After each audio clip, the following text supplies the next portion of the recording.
Good morning to all my dear students. Welcome to online classes. And today we are going to discuss about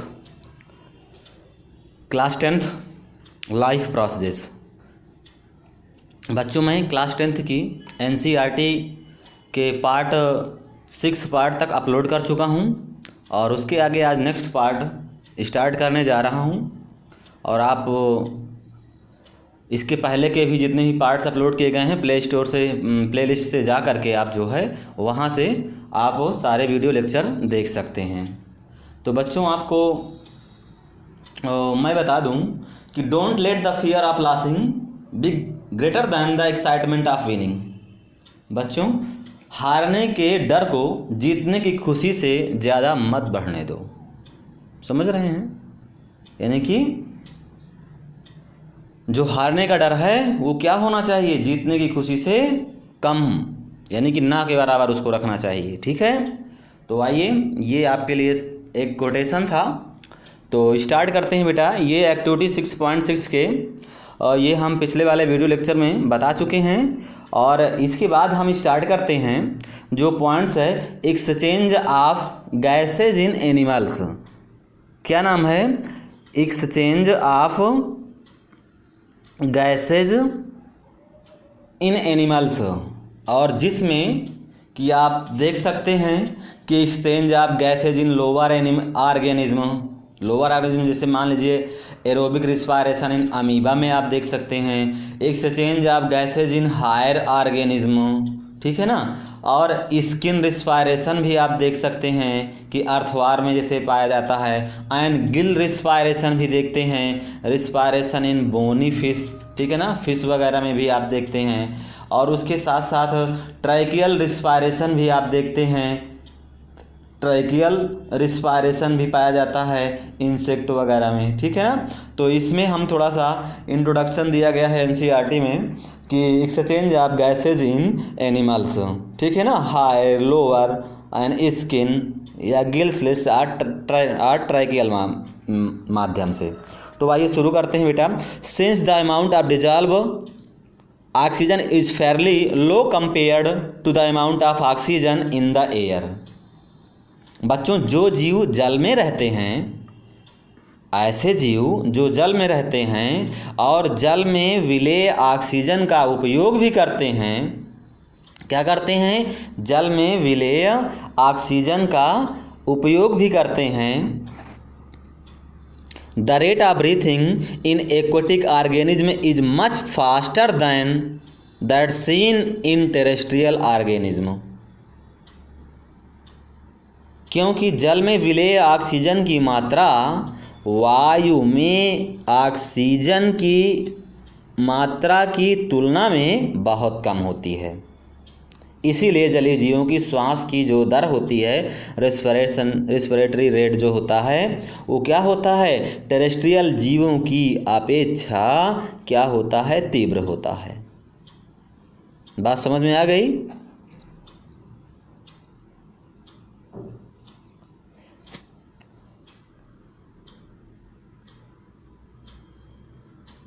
और आगे देखिए इसमें organism fishes taking water through their mouths and force it past the gills where the dissolve oxygen is taken up by blood. और आप देख सकते हैं कि जो मछली या फिश जब अपने माउथ के द्वारा वाटर लेती है तब उसे क्या होता है? फोर्स लगाकर इसे अपने गिल स्लिट तक पहुंचा देती है, ठीक है। और जहाँ पर क्या होता है? जहाँ पर डिजॉल्व ऑक्सीजन, ठीक है, वो रुधिर ले लिया करता है, ठीक है। तो फिर समझ लीजिएगा कि ऐसे जीव जो जल में रहते हैं वे जल में विलेय या घुली हुई ऑक्सीजन का ही उपयोग करते हैं। क्यों? क्योंकि जल में घुली हुई ऑक्सीजन की मात्रा जो होती है वो वायु में या हवा में ऑक्सीजन की मात्रा की तुलना में बहुत कम होती है। ठीक है। और इसीलिए जो एक्वाटिक ऑर्गेनिज्म होते हैं उनकी रिस्पायरेशन रेट जो होती है टेरेस्ट्रियल ऑर्गेनिज्म की अपेक्षा बहुत तीव्र होती है, बहुत तेज होती है। ठीक है, इसलिए आप देखते होंगे कि जब मछली अपने मुंह के द्वारा जल लेती है तो उसमें एक फोर्स लगा करके उसे अपने गिल स्लिट से या गलफड़े तक जो है पहुंचाती है, और जहां पर जो है घुली हुई ऑक्सीजन जो है गिल स्लिट्स के पास ब्लड ले लिया करता है। ठीक है, तो इस तरह से आप समझ सकते हैं कि किस माध्यम से रिस्पायरेशन लिया जा रहा है जो एक्वाटिक एनिमल्स होते हैं। तो ये तो रहा exchange of gases in aquatic animals. ठीक है ना। अच्छा, आइए आगे ध्यान दीजिएगा। Terrestrial organism use the oxygen in the atmosphere for respiration. बेटा, जो टेरेस्ट्रियल ऑर्गेनिज्म होते हैं, जो स्थल में रहने वाले जीव होते हैं, स्थलीय जीवों के लिए जो रिस्पायरेशन के लिए वायुमंडल की ऑक्सीजन का उपयोग करते हैं। टेरेस्ट्रियल ऑर्गेनिज्म क्या करते हैं? स्थल में रहने वाले जीव वायुमंडल की ऑक्सीजन का क्या करते हैं? उपयोग कर लेते हैं। ठीक है ना। Terrestrial organism use the oxygen in the atmosphere for respiration. स्थल में या स्थलीय जीव श्वसन के लिए वायुमंडल की ऑक्सीजन का यूज कर लेते हैं। This oxygen is observed by different organism in different animals. विभिन्न जीवों में यह ऑक्सीजन भिन्न भिन्न अंगों द्वारा एब्जॉर्ब की जाती है। समझ गए बेटा? जो ऑक्सीजन है एब्जॉर्ब की जाती है बाय डिफरेंट ऑर्गन्स, विभिन्न अंगों के द्वारा, इन डिफरेंट एनिमल्स। ठीक है ना, भिन्न भिन्न जीवों में। All these organs have a structure that increases the surface area which is in contact with the oxygen rich atmosphere। और इसके साथ साथ इन सभी अंगों में एक ऐसा स्ट्रक्चर होता है, एक ऐसी रचना होती है जो उस सरफेस एरिया को क्या करती है? बढ़ा देती है। ठीक है ना, सरफेस एरिया को बढ़ा देती है। जो ऑक्सीजन की बाहुलता या अधिकता वायुमंडल के संपर्क में रहता है। ठीक है, तो ध्यान दीजिएगा बेटा कि all these organs have a structure that increases the surface area which is in contact with the oxygen rich atmosphere. Since the exchange of oxygen and carbon dioxide has to take place across this surface। समझ गए होंगे कि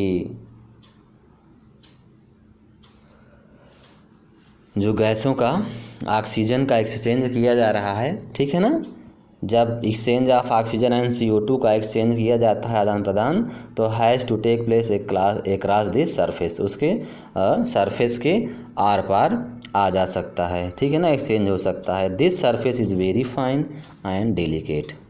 इन order to protect this surface it is usually placed within the body so there have two passages that will take air to this area। क्योंकि आप समझ सकते हैं कि जब भी कभी क्या होता है, since the exchange of oxygen and carbon dioxide had to take place across the surface. बच्चों, जब ऑक्सीजन और कार्बन डाइऑक्साइड का एक्सचेंज होता है किसके द्वारा?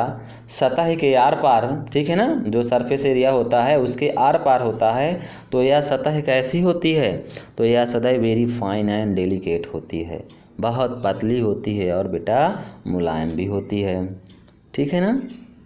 इन order to protect this surface it is usually placed within the body so there have to be passage that will take air to this area. और इस सतह की रक्षा के लिए के उद्देश्य से अगर देखा जाए, इस सरफेस को प्रोटेक्शन के लिए यह शरीर के अंदर क्या होती है? स्थित होती है। ठीक है, अतः आप कह सकते हैं कि इस एरिया में वायु आने के लिए कोई रास्ता होना चाहिए। क्या होना चाहिए बेटा? कोई रास्ता होना चाहिए, ठीक है ना। Passages that will take air this area, ठीक है ना। इस क्षेत्र में हवा या वायु आने के लिए कोई रास्ता होना चाहिए। इसी में आगे आप देख सकते हैं कि इन एडिशन, इसके अतिरिक्त और भी क्या है कि there is a mechanism for moving the air in and out of this area where the oxygen is absorbed. इसके अतिरिक्त जहाँ ऑक्सीजन को एब्जॉर्ब किया जाता है या जहाँ ऑक्सीजन एब्जॉर्ब्ड होती है उस एरिया में वायु अंदर और बाहर होने के लिए एक क्रियाविधि या एक मैकेनिज्म भी होती है, ठीक है बच्चों। तो इसी तरीके से आपने देखा कि टेरेस्ट्रियल एनिमल्स भी हैं और क्या हैं, एक्वाटिक एनिमल्स भी हैं, लोअर एंड हायर एनिमल्स की बात की गई है। तो यही है कि exchange of gases in animals क्या है, lower organism, higher organism, skin respiration, gill respiration and tracheal respiration, ठीक है। तो यहाँ पे आपको कॉन्सेप्ट ये भी समझना है कि एक्सचेंज ऑफ गैसेज इन अगर लोअर ऑर्गेनिज्म की बात किया जाए तो जैसे कि अमीबा, ठीक है ना। अमीबा में एरोबिक रिस्पायरेशन, ठीक है ना। ये जो है रिस्पायरेशन की प्रोसेस अमीबा में कैसा एनिमल्स है, लोअर एनिमल्स है, फाइलम प्रोटोजोआ का एनिमल्स होता है, ठीक है ना। तो ऐसे एनिमल्स जो होते हैं वो भी अपने O2 वन CO2 का क्या करते हैं, एक्सचेंज करते हैं, ठीक है ना। किसके द्वारा, बॉडी सरफेस के द्वारा, ठीक है ना। यानी कि अमीबा में अगर देखा जाए तो बॉडी सरफेस के द्वारा रिस्पायरेशन होता है। वहीं एक्सचेंज ऑफ गैसेज इन अगर हायर ऑर्गेनिज्म की बात किया जाए, ठीक है ना, तो जो भी हायर ऑर्गेनिज्म की बात की जाए तो उसमें भी CO2 और O2 का गैसियस एक्सचेंज होता है। और इस तरह के एनिमल्स में आप कह सकते हैं कि the rate of respiration depend upon the habitat of the animals, ठीक है। तो बहुत से ऐसे भी टेरेस्ट्रियल एनिमल्स होते हैं जो कि CO2 और O2 का क्या करते हैं, एक्सचेंज करते हैं। स्किन रिस्पायरेशन की बात किया जाए तो स्किन रिस्पायरेशन में फाइलम एनिलिडा में आप देखते होंगे अर्थवार्म, ठीक है ना। फाइलम एनिलिडा में जो अर्थवार्म है, जो केचुआ है, वो अपना रिस्पायरेशन किसके द्वारा करता है, स्किन के द्वारा कर लेता है। किसके द्वारा कर लेता है, स्किन के द्वारा कर लेता है। इसी तरीके से अगर आप देखें तो गिल रिस्पायरेशन की अगर बात किया जाए तो गिल्स मीन्स गलफड़े, ठीक है ना, जो बोनी फिशेज वगैरह होती हैं उनमें। तो अधिकतर अगर देखा जाए तो गिल रिस्पायरेशन तो बोनी फिशेज में होती ही हैं, लेकिन जो देखा जाए कि जो क्रटेशियंस होते हैं मीन्स प्राण मीन्स झींगा मछली एंड सर्टेन कुछ मोलस्क भी आप कह सकते हैं, फाइलम मोलस्क के भी एनिमल्स, ठीक है ना। और उसके साथ साथ कार्टिलेज फिशेस, बोनी फिशेस, ये सब एंड टैडपोल्स ऑफ एम्फीबियंस, ठीक है ना। एम्फीबियंस में जो मेढक का लार्वा होता है टैडपोल, उसमें भी यहाँ पे गिल रिस्पायरेशन की बात की जा रही है ना। और ये रिस्पायरेशन अकर्स थ्रू गिल्स, ठीक है ना। तो इस तरह से हम इसको क्या कह सकते हैं, it is called branchial respiration.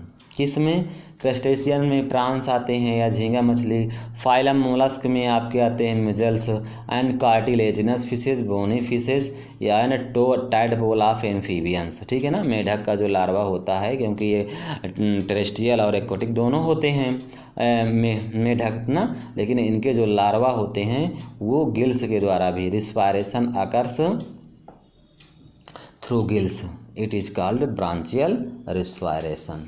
इसी तरीके से अगर आप बात करें कि एक्सचेंज ऑफ गैसेज में जो ट्राइकियल रिस्पायरेशन होता है तो ऑल टाइप के जो भी इंसेक्ट होते हैं जैसे कि काकरोच हो सकता है, ग्रास होपर हो सकता है, सेंटीपीड, मिलीपेड्स, हाँ, and some spider respiratory organs are highly branched air tubes called trachea. तो ऐसे एनिमल्स होते हैं जिसमें ट्राइकिया के माध्यम से जो है रिस्पायरेशन या गैसियस एक्सचेंज होता है। ठीक है बच्चों, तो बाकी रिस्पायरेशन इन ह्यूमन बींग्स को हम नेक्स्ट पार्ट में लेकर आ रहे हैं। थोड़ा सा यहाँ पे इम्पॉर्टेंट दिया गया है, मोर टू नो। ध्यान दीजिए बच्चों, using tobacco directly or any product of tobacco in the form of cigar, cigarettes, bidis, हुक्का, गुटखा etc. Is harmful. आप समझ गए बेटा, टोबैको मीन्स तंबाकू के और भी जो जितने भी प्रोडक्ट होते हैं वो सब कहीं ना कहीं से जो है हार्मफुल होते हैं। Use of tobacco most commonly affect, अगर बेटा इस टोबैको का यूज किया जाएगा तो इसमें साधारण से आपके शरीर में डिसेबिलिटीज़ हो सकती हैं, हाँ, जो कुछ अफेक्ट या बॉडी के पार्ट्स प्रभावित हो सकते हैं, जैसे कि commonly affect the tongue, lungs, heart and liver ना, ये सब क्या होते हैं, डैमेज होते हैं। Smokeless tobacco is also a major risk factor for heart attack, strokes, pulmonary disease and several form of cancers. और जो स्मोकलेस जो टोबैकोज होते हैं उसमें भी बहुत बड़ा रिस्क होता है, या तो हार्ट अटैक, हाँ, या स्ट्रोक्स या पल्मोनरी डिजीज वगैरह आपसे संबंधित कैंसर ये सब हो जाते हैं। And there is a high incidents of oral cancer in India. आप देख रहे हैं कि भारत में जो है अपने बहुत अधिक तेज़ी से जो है मुख का कैंसर जो पाया गया है वो due to the chewing of tobacco in the form of gutkha. वो गुटखा के माध्यम से क्या करते हैं, चबाते रहते हैं, ठीक है। और फिर वो आप अगर कहें तो स्टे हेल्दी, अगर आपको स्वस्थ रहना है तो फिर तंबाकू के साथ साथ उसके प्रोडक्ट को भी दूर रहना चाहिए।